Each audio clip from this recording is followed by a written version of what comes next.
सूर्या, सावर बरं स्वतःला. अरे आता तर कुठे ही लढाई सुरू झालेली आहे. अजून किती किती आणि काय काय त्रास सहन करावा लागणार आहे कोणास ठाऊक. सूर्या, तू धीर सोडू नकोस बरं. हे बघ, आपल्याला लढावं लागणार आहे. धीराने तोंड देत या सगळ्यातून आपल्याला बाहेर पडावंच लागणार आहे. सूर्य, कळतंय का तुला? थोडं माझ्या भाऊची किंमत करायला आली होती ही माणसं. आमचं नातं पैशात मोजत होती. माझ्या बहिणीचा व्यवहार करणे वाटलंच कसं या माणसांना? लाज वाटत नाही काय ना? आणि अशा माणसाच्या हातात देऊ का मी माझ्या भागूला? माझी भागू मला पाहिजे का थोडंसं? माझी भागू मला पाहिजे.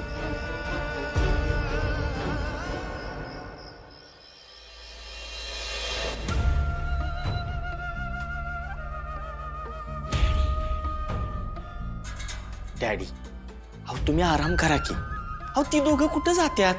ते आले की मी तुम्हाला बोलवतो की. अरे नाही रे छत्री, या सूर्याच्या बरबादीपर्यंत ना आम्ही आराम करणार ना त्याला आराम करू देणार.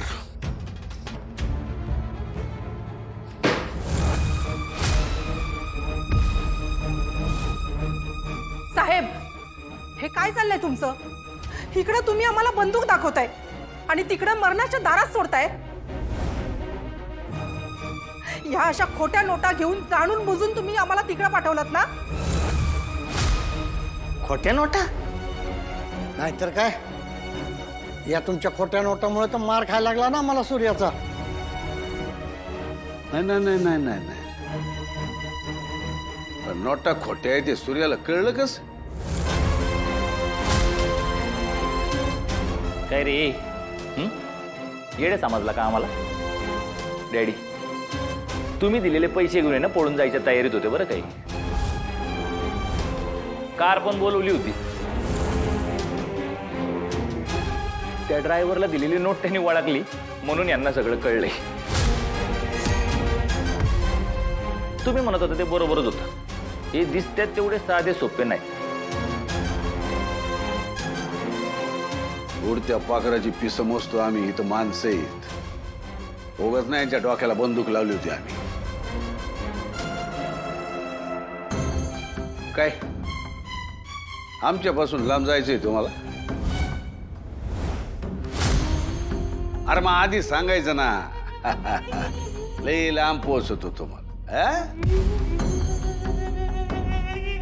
तिथून आम्ही तुम्हाला दिसणार पण नाही.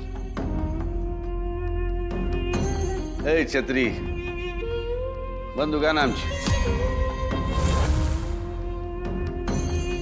हो हो, नाही साहेब, चुकलो आम्ही, खरंच चुकलो. पुन्हा असं नाही वागणार. हो, पाप जन्मात कधी एवढ्या नोटा बघितलं नाही म्हणून असं वागलो. डोकं फिरलं होतं आमचं. माफ करा साहेब, माफ करा. होय साहेब, माफ करा आम्हाला साहेब. आता आमचं डोकं ठिकाणावर आलंय. आमच्यावर विश्वास ठेवा. आता परत असं नाही होणार साहेब. ए हट. चार पैसे जास्त दिसले की इमान फिरणारे माणसं तुमच्यावर कसा विश्वास ठेवायचा? उठा. यायला सोडून देतोय. परत अशी चूक केली ना, आमच्यासारखं वाईट कोण नाही.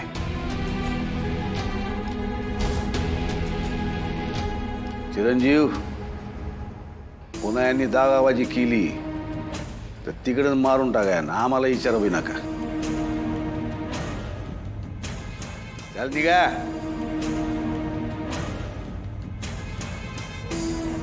चिरंजीव, तुम्हाला पुरावे पेरायला सांगितले होते, त्याचं काय झालं? अहो डॅडी, सगळा वेळ ह्यांच्यावर लक्ष ठेवण्यातच गेलो. पुरावे ठेवायला जमलं नाही आणि आता जवळजवळ पाठ होत आली. आता गावातली लोक पण उठतील. आत्ता जर काय करायला गेलो ना तर आपण सगळ्यांच्या डोळ्यावर येऊ. चिरंजीव, गुन्हा कधी बी करता येतो, त्यासाठी गुन्हेगार सराईत पाहिजे. आजपासून गावात देवीचा उत्सव सुरू होतोय. सगळीकडे धामधूम असणार. डोंगरावरच्या देवीला बी भरपूर माणसं असतील, कोणाला काय करणार नाही. थोडं थांबा आणि व्यवस्थित जाऊन बॉम्ब पेरून या. बॉम्ब असा फुटल, त्या सूर्याला काय कळायच्या आज सगळं जळून खाक झालेलं असेल.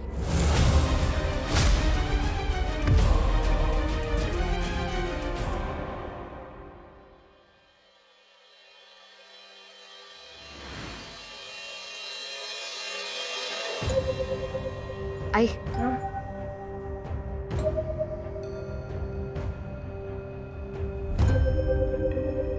भागूला समजावणं जाम कठीण आहे. एकतर ती कधी रागवत नाही, पण एकदा का रागवली ना की असलं काहीतरी करून बसती. असू दे राजू, आपण सगळ्यांनी तिच्या मनाचा विचार करणं गरजेचं आहे आता. भागू अगं ये ना, आता आरतीच करतोय आपण. ये भागू, अशी तिकडे काय उभी आहेस? ये ना आमच्यात.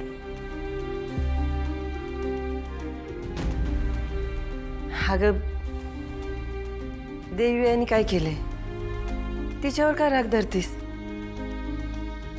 आणि असं बी आजपासून नवरात्र सुरू होते. यो वाईटावर विजय मिळवण्याचा उत्सव आहे. भागू, तू अशी वागलीस तर सगळ्यांना वाईट वाटेल. ये ना पोरी आमच्यात. इथं उभं राहून पण आरती होऊ शकते ना? आणि तुम्ही जर जबरदस्ती करणार असाल तर जाते मी. नाही ठीक आहे, काही हरकत नाहीये. आपण आरतीला सुरुवात करूया.